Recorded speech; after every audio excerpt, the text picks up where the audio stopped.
नमस्कार दोस्तों, स्वागत है आपका अपने YouTube चैनल एस्पिरेशन क्लासेस में। दिस इज़ पूजा वर्मा। दोस्तों, आज है 7 जुलाई 2022। तो मैं आपके लिए आज 7 जुलाई 2022 से रिलेटेड डेली करंट अफेयर के कुछ बहुत ही इंपॉर्टेंट क्वेश्चंस लेकर के आई हूँ, जो कि दोस्तों आप किसी भी प्रकार के एग्ज़ाम की तैयारी कर रहे हो, उन सभी एग्ज़ाम्स के पॉइंट ऑफ व्यू से हमारा आज का ये वीडियो आपके लिए बहुत ही यूज़फुल रहने वाला है।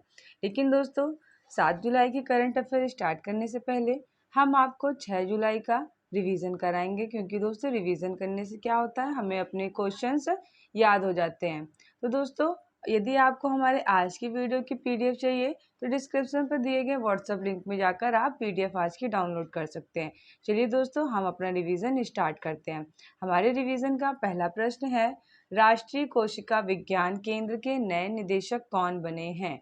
तो दोस्तों, डॉक्टर मोहन वानी राष्ट्रीय कोशिका विज्ञान केंद्र के नए निदेशक बने हैं। आपने ये याद रखना है। क्वेश्चन नंबर 2 देखते हैं। क्वेश्चन नंबर 2 में है, केंद्रीय विज्ञान और प्रौद्योगिकी राज्य मंत्री जितेंद्र सिंह ने जमीनी और हवाई वाहनों को विकसित करने के लिए भारत की पहली स्वायत्त नेविगेशन सुविधा यानी कि तिहान का किस संस्थान में उद्घाटन किया है? तो दोस्तों, हमारे इस प्रश्न का राइट आंसर हो जाएगा हैदराबाद भारतीय प्रौद्योगिकी संस्थान आईआईटी हैदराबाद। ठीक है दोस्तों, आपने ये याद रखना है कि भारतीय प्रौद्योगिकी संस्थान आईआईटी हैदराबाद ने तिहान का उद्घाटन किया है। आपने ये याद रखना है। क्वेश्चन नंबर 3 में है, किस सुरक्षा बल ने नशीले पदार्थ की तस्करी को रोकने के लिए ऑपरेशन नारकोस नामक विशेष अभियान को चलाया है? तो दोस्तों, रेलवे सुरक्षा बल सेवा आरपीएफएस ने ऑपरेशन नारकोस नामक विशेष अभियान को चलाया है। आपने ये याद रखना है। क्वेश्चन नंबर 4 में है, उद्योग एवं आंतरिक व्यापार संवर्धन विभाग द्वारा जारी राज्यों की स्टार्टअप रैंकिंग 2021 में सर्वश्रेष्ठ प्रदर्शन करने वाले राज्य कौन से बने हैं? तो दोस्तों, गुजरात, कर्नाटक एवं मेघालय स्टार्टअप रैंकिंग 2021 में सर्वश्रेष्ठ प्रदर्शन करने वाले राज्य बने हैं। आपने ये याद रखना है। क्वेश्चन नंबर 5 देखते हैं दोस्तों। क्वेश्चन नंबर 5 में है, बैडमिंटन टूर्नामेंट मलेशिया ओपन 2022 में पुरुष एकल का खिताब किसने जीता है? तो दोस्तों, विक्टर एक्सएलसेन। किसने जीता है? विक्टर एक्सएलसेन ने बैडमिंटन टूर्नामेंट मलेशिया ओपन का खिताब जीता है, जो कि दोस्तों डेनमार्क के हैं। आपने ये याद रखना है। क्वेश्चन नंबर 6 देखते हैं। क्वेश्चन नंबर 6 में है, कोरोना वायरल की सभी मौजूदा वेरिएंट की जल्द और सटीक पहचान करने के लिए किस देश के वैज्ञानिकों ने कोवाक्सिन नामक नए कोविड-19 टेस्ट को विकसित किया है? तो दोस्तों, अमेरिका ने कोवैक्सिन नामक कोविड-19 टेस्ट को विकसित किया है। आपने ये याद रखना है। Question number 7, boxing tournament Ellora cup 2022 में भारत ने कितने पदक जीते हैं? तो दोस्तों, 14 पदक बॉक्सिंग टूर्नामेंट एलोरा कप 2022 में भारत ने जीते हैं। आपने ये याद रखने हैं। क्वेश्चन नंबर 8 में है, हुनर रिसर्च इंस्टीट्यूट द्वारा जारी हुनर ASK private India future unicorn index 2022 के अनुसार कौन सा शहर 46वें यूनिकॉर्न के साथ भारत की यूनिकॉर्न राजधानी बना हुआ है? तो दोस्तों, बेंगलुरु यूनिकॉर्न के साथ भारत की यूनिकॉर्न राजधानी बना हुआ है। आपने ये याद रखना है। क्वेश्चन नंबर 9 में है कि गेमिंग प्लेटफॉर्म यानी कि पोकबाजी.com के नए ब्रांड एम्बेसडर कौन बने हैं? तो शाहिद कपूर गेमिंग प्लेटफॉर्म पोकबाजी.com के नए ब्रांड एम्बेसडर बने हैं। आपने ये याद रखना है। क्वेश्चन नंबर 10 में है, एन सुधीर का निधन हो गया है, ये कौन थे? तो दोस्तों, भारत के पूर्व गोलकीपर थे एन सुधीर। आपने ये याद रखना। देखिए दोस्तों, निधन और पुरस्कार से संबंधित और इस तरह के क्वेश्चन दोस्तों हमारे करंट अफेयर्स में आते हैं। तो दोस्तों, आप इन क्वेश्चंस को बहुत ही अच्छी तरह से अपने नोट में नोट डाउन करके लिख सकते हैं और इन्हें याद कर लीजिए। अब हम दोस्तों आज के 7 जुलाई 2022 से रिलेटेड करंट अफेयर को स्टार्ट करते हैं। पहला प्रश्न है, भारतीय विश्वविद्यालय संघ यानी कि एआईयू के नए अध्यक्ष कौन बने हैं? तो दोस्तों, हमारे इस प्रश्न का राइट आंसर हो जाएगा ऑप्शन नंबर ए, सुरंजन दास। आप इमेज में सुरंजन दास जी को देख सकते हैं। इंपॉर्टेंट पॉइंट्स है अपने इस प्रश्न को हम और जानते हैं। तो सुरंजन दास भारतीय विश्वविद्यालय संघ के 101वें अध्यक्ष बने हैं। इन्होंने थिरुवसगमन का स्थान लिया है। AIU का फुल फॉर्म होगा दोस्तों association of India universities. Association of Indian universities AIU का फुल फॉर्म होगा दोस्तों। यदि हम इसकी स्थापना की बात करें तो इसकी स्थापना हुई थी 1925 को। मुख्यालय इसका दोस्तों कहाँ है? नई दिल्ली में इसका मुख्यालय है। आपने ये याद रखना है। क्वेश्चन नंबर टू में है, केंद्रीय विदेश मंत्री एस जयशंकर कहाँ पर आयोजित G20 देशों की विदेश मंत्रियों की बैठक में हिस्सा लेंगे? दोस्तों यहाँ पर किसका आयोजन की बात हुई है? G20 देशों के विदेश मंत्रियों की बैठक का। दोस्तों आपने ये भी इसमें याद रखना है कि इसमें कौन भाग ले रहे हैं? विदेश मंत्री एस जयशंकर। ठीक है, तो इस कितने मंत्री बैठक के हिस्सा लेंगे? दोस्तों हमारे इस प्रश्न का राइट आंसर हो जाएगा ऑप्शन नंबर बी, बाली, इंडोनेशिया। ठीक है दोस्तों, आपने ये याद रखना है। चलिए दोस्तों, इंपॉर्टेंट पॉइंट से अपने इस प्रश्न को हम और जानते हैं। तो इंडोनेशिया के बाली में G20 विदेश मंत्रियों की बैठक आयोजित की जाएगी, जिसमें केंद्रीय विदेश मंत्री एस जयशंकर भारत की तरफ से अध्यक्षता करेंगे। G20 विदेश मंत्रियों की इस बैठक में भाग लेने वाले विदेश मंत्री बहुपक्षवाद को मजबूत करने और खाद्य और ऊर्जा सुरक्षा सहित वर्तमान वैश्विक चुनौतियों जैसे समकालीन प्रासंगिकता के मुद्दों पर विचार विमर्श भी करेंगे। आपने ये भी याद रखना है। दोस्तों G20 की बात हुई हमारे प्रश्न में, तो दोस्तों G20 क्या होता है? Group of 20 countries. ठीक है दोस्तों, G20 19 देश और यूरोपीय संघ EU का समूह है। आपने ये याद रखना है। इसकी स्थापना दोस्तों कब हुई थी? इसकी स्थापना हुई थी 26 दिसंबर 1999। भारत G20 का हिस्सा है। आपने ये भी याद रखना है। G20 का पहला सम्मेलन कहाँ हुआ था? अमेरिका में हुआ था। और दोस्तों यदि हम सन की बात करें तो 2008 में G20 का सम्मेलन हुआ था। आपने ये भी याद रखना है। क्वेश्चन नंबर 3 देखते हैं। क्वेश्चन नंबर 3 में है, सभी बोर्ड परीक्षा और परिणाम संबंधित गतिविधियों को सुव्यवस्थित करने के लिए परीक्षा संगम नामक डिजिटल पोर्टल को किसने लॉन्च किया है? तो दोस्तों हमारे इस प्रश्न का राइट आंसर हो जाएगा ऑप्शन नंबर बी, केंद्रीय माध्यमिक शिक्षा बोर्ड नई दिल्ली ने इसे लॉन्च किया है, इस पोर्टल को। इम्पॉर्टेंट पॉइंट से अपने इस प्रश्न को हम और समझते हैं। तो केंद्रीय माध्यमिक शिक्षा बोर्ड ने सभी बोर्ड परीक्षा और परिणाम संबंधी गतिविधियों को सुव्यवस्थित करने के लिए परीक्षा संगम नामक डिजिटल पोर्टल को लॉन्च किया है। परीक्षा संगम पोर्टल लॉन्च करने का उद्देश्य स्कूल, क्षेत्रीय कार्यालयों और बोर्ड के मुख्यालय द्वारा की जाने वाली विभिन्न परीक्षा संबंधी प्रक्रियाओं को एकीकृत करना है। आपने ये याद रखना है। क्वेश्चन नंबर फोर में है, विश्व जूनोस दिवस कब मनाया जाता है? तो दोस्तों विश्व जूनोस दिवस मनाया जाता है 6 जुलाई को। कब मनाया जाता है? 6 जुलाई को।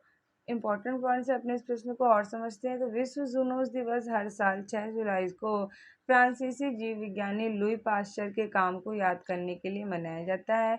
लुई पाश्चर ने वर्ष 1885 में इसी दिन सफलतापूर्वक रेबीज के खिलाफ पहला टीका लगाया था, जो एक जूनोटिक बीमारी है।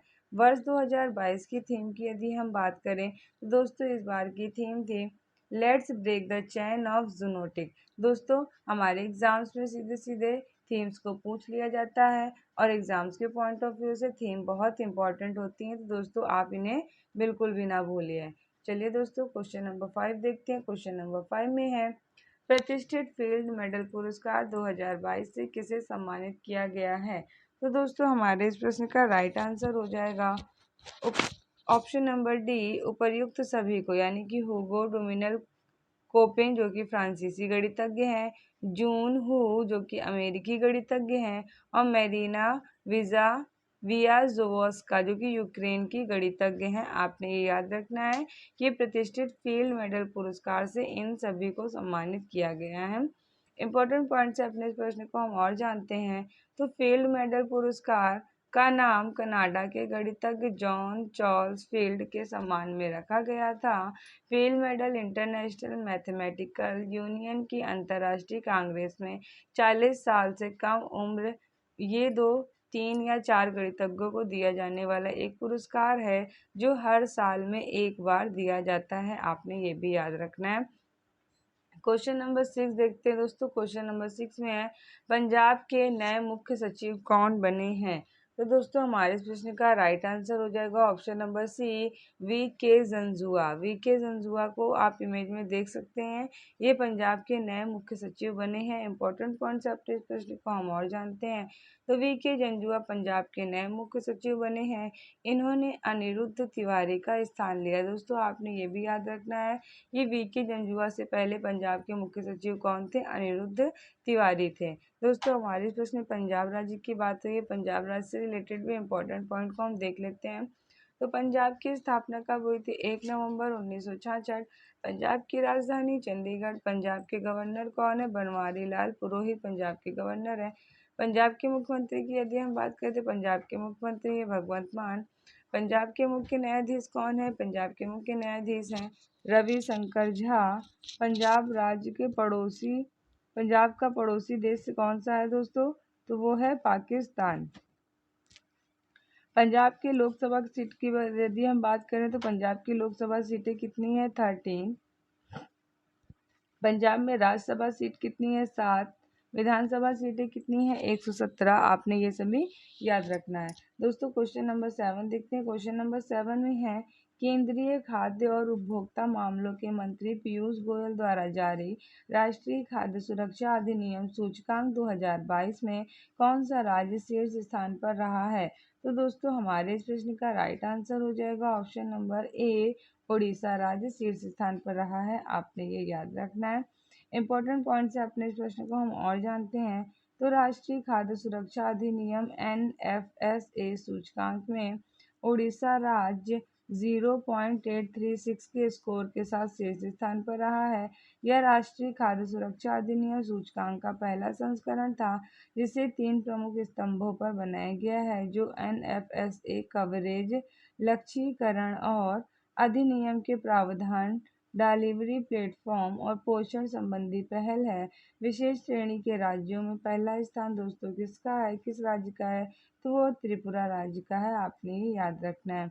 क्वेश्चन नंबर 8 में है कि सेमीकंडक्टर पार्क स्थापित करने के लिए किस राज्य सरकार ने सिंगापुर में स्थित IGSS वेंचर्स कंपनी के साथ समझौता ज्ञापन पर हस्ताक्षर किए हैं?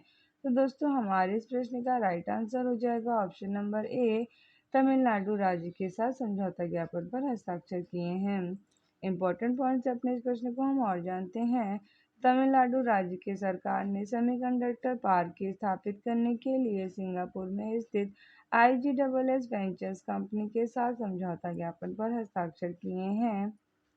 IGSS वेंचर्स अपना सेमीकंडक्टर पार्क प्रोजेक्ट सूर्या नाम से लॉन्च करेगी।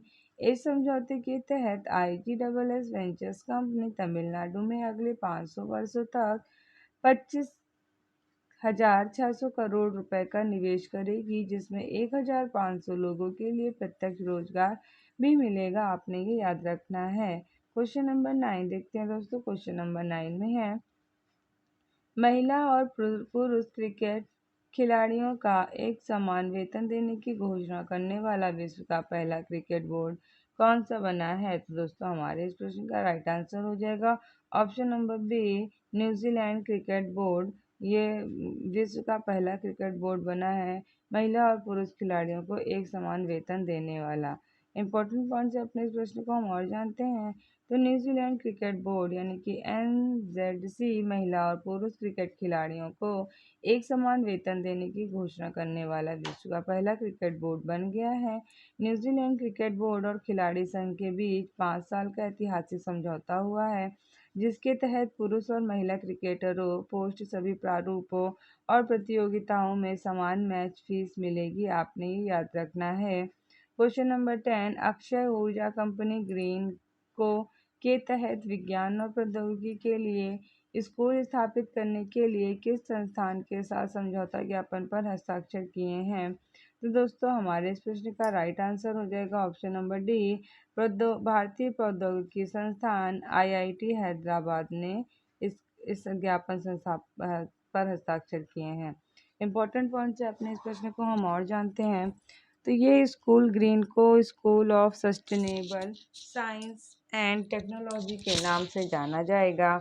और यह भारत का पहला संस्थान होगा जो पूरी तरह से स्थायी विज्ञान और प्रौद्योगिकी को बढ़ाने पर केंद्रित होगा, जहां छात्रों को जलवायु परिवर्तन, समन, कृत्रिम बुद्धिमत्ता और अंतरिक्ष प्रौद्योगिकी, ऊर्जा संक्रमण और प्रौद्योगिकी परिवर्तन जैसे स्थायी लक्ष्यों के लिए शिक्षित किया जाएगा। आपने ये भी याद रखना है।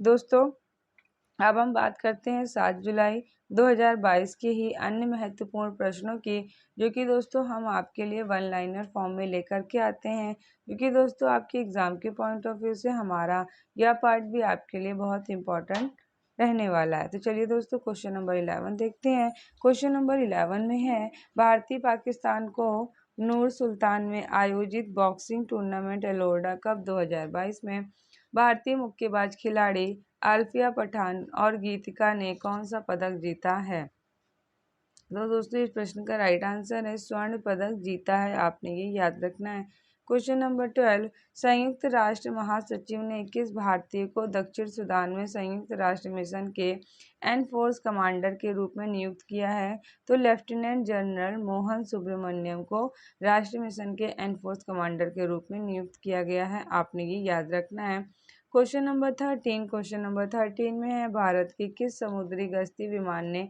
दुनिया के सबसे बड़े अंतर्राष्ट्रीय समुद्री अभ्यास रिम ऑफ पैसिफिक 2022 के 28वें संस्करण में भाग लिया है? दोस्तों, इस प्रश्न का राइट आंसर हो जाएगा INS सतपुड़ा और P81 समुद्री गश्ती विमान संस्करण में भाग लिया है। क्वेश्चन नंबर 14 देखते हैं। क्वेश्चन नंबर 14 में है कि केस्टरल्स नामक इंडियन नेवल एयर स्क्वाड्रन यानी कि PIMPAC 2022 हेलीकॉप्टर को भारत नौसेना में शामिल किया गया है। इस हेलीकॉप्टर का निर्माण किस कंपनी ने किया है? तो हिंदुस्तान एरोनॉटिक्स लिमिटेड नई दिल्ली ने इस हेलीकॉप्टर का निर्माण किया है। आपने ये याद रखना है।